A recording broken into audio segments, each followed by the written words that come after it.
साथियों, आशा है कि सभी लोग ठीक होंगे। आज हम पढ़ेंगे कारक। कारक कितने प्रकार के होते हैं, कारक कौन कौन से कारक होते हैं दोस्तों।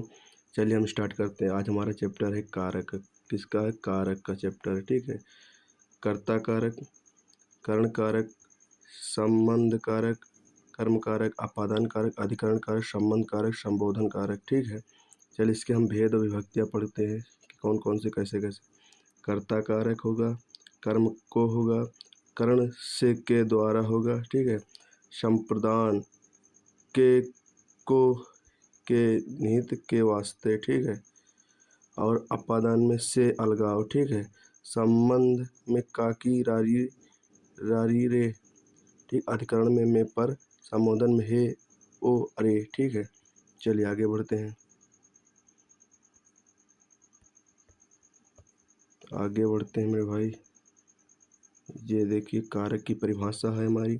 कारक की परिभाषा चिन्ह के परिसर्ग के नाम से ही भी जाना जाता है, जो शब्द के बीच में आते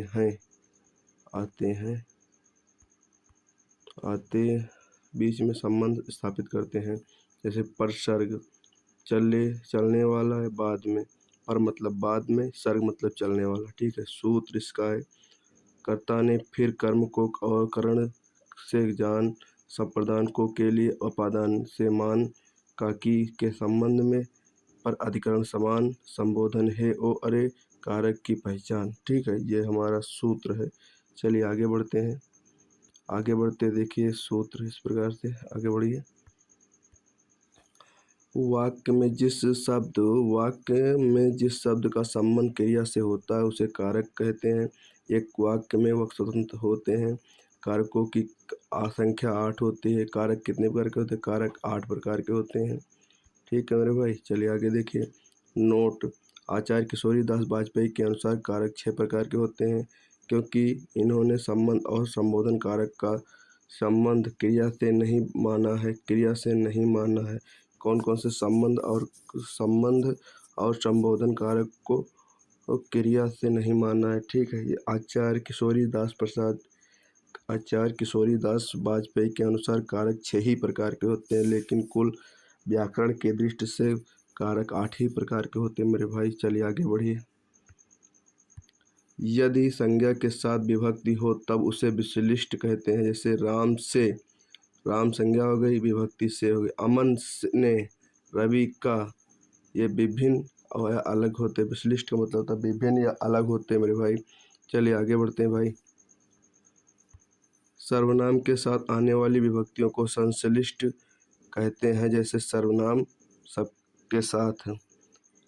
और पढ़ेंगे हम, तुमसे, इसको, इससे, हमको, तुमने, हमने। सर्वनाम विभक्ति। कारक अर्थ, कर्ता, क्रिया करने वाला, कर्म जिस पर क्रिया का प्रभाव पड़े, कारक क्रिया का साधन या संप्रदान जिसके लिए क्रिया किया जाए, अपादान क्रिया के जिस अलग में बताया जाए, अलग होना बताया जाए, संबंध में जिसमें संज्ञा सर्वनाम का संबंध दिखाया जाए, अधिकरण में क्रिया के होने का स्थान या आधार हो, संबोधन में संज्ञा के द्वारा किसी को संबोधित करना। आइए फटाक से हम रिवीजन मारते हैं एक बार जल्दी से जल्दी। ठीक है। चलिएगा देखिएगा। कारक नंबर 1 होता है। क्लास हमारी कारक की 1 नंबर है। कारक कर्ता कारक ने विभक्ति होता है। कर्म कारक में को विभक्ति होती है। करण कारक में से के द्वारा होती है। संप्रदान में के लिए, के हित, के निमित्त, के वास्ते होती है। ठीक है। और अपादान में से होता, अलगाव होता है। ठीक है। संबंध में काकी, के, रारी रे। अधिकरण में मैं पर, संबोधन में हे ओ अरे। ठीक है। ये होंगे। चलिए आगे बढ़ते हैं। इसकी परिभाषा है, परिभाषा कारक की कारक चिन्ह को परिसर्ग के नाम से भी जाना जाता है, जो शब्दों के बीच में संबंध स्थापित करते हैं। इनका काम होता है, परिसर्ग का काम होता है जो शब्दों के बीच में संबंध स्थापित करते हैं उन्हें हम परिसर्ग कहते हैं। ठीक है। सूत्र है इसका, सूत्र देख लीजिए। कर्ता ने फिर कर्म को और करण से जान, संप्रदान को के लिए, अपादान से मान, का की के संबंध में, पर अधिकरण समान, संबोधन हे ओ, अरे कारक की यही पहचान। ठीक है, चलिए आगे बढ़ते हैं दोस्तों, आगे बढ़ते हैं। वाक्य में जिस शब्द का संबंध क्रिया से होता है उसे कारक कहते हैं। ये वाक्य में स्वतंत्र होते हैं। कारक जो होते हैं ये वाक्य में स्वतंत्र होते हैं। कारकों की संख्या 8 होती है। कारकों की संख्या कितनी होती है? कारकों की संख्या 8 होती है। नोट, आचार्य किशोरी दास वाजपेयी के अनुसार कारक 6 ही प्रकार के बताए गए हैं। कारक 6 ही प्रकार के बताए गए हैं। आचार्य किशोरी दास वाजपेयी के अनुसार कारक 6 ही प्रकार के बताए गए हैं, क्योंकि इन्होंने संबंध और संबोधन कारक को संबंध और संबोधन कारक का संबंध किसी क्रिया से नहीं माना है, क्रिया से नहीं माना है। ठीक है, किससे? क्रिया से नहीं माना है। लेकिन मुख्यतः व्याकरण की दृष्टि से कारक 8 प्रकार के होते हैं मेरे भाई। कितने होते हैं? 8 प्रकार के होते हैं मेरे भाई। चलिए, यदि यदि संज्ञा के साथ विभक्ति हो तब उसे विशिष्ट कहते हैं। जैसे राम से राम संज्ञा हो गई, से विभक्ति हो गई। अमन संज्ञा हो गई, ने विभक्ति हो गई। रवि संज्ञा हो गई और का विभक्ति हो गई। ठीक है, चलिए आगे बढ़ते हैं भाई। सर्वनाम के साथ आने वाली विभक्तियों को संश्लिष्ट कहते हैं। सर्वनाम का साथ इसमें होगा तुमसे, इसको, इससे, हमको, तुमने, हमने, ये सब होंगे सर्वनाम विभक्तियां। संबंधित कारक अर्थ। चलिए कारक और अर्थ पहचानते हैं, क्या होगा?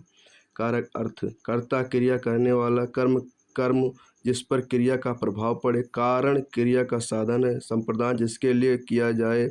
अपादान क्रिया जिसे अलग होना बताया जाए। संबंध जिसमें संज्ञा सर्वनाम का संबंध दिखाया जाए। अधिकरण क्रिया के होने का साथ स्थान आधार।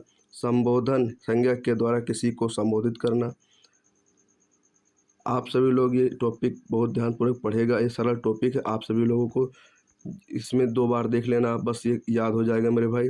आप सभी लोग, आशा है कि सभी लोगों से कि आप सभी लोगों को ये वीडियो अच्छा लगा होगा और आप सभी लोग खुश होंगे। आप लोग इस चैनल को सब्सक्राइब करें और लाइक करें और कमेंट करें। दोस्तों ये क्लास कैसी लगी भाई? मोटिवेट ज़रूर करें, अपने कमेंट ज़रूर लिखें। अच्छी लगी या बुरी लगी या ख़राब लगी या नहीं ठीक लगी, ठीक है, आप कमेंट करके बताइएगा। धन्यवाद दोस्तों।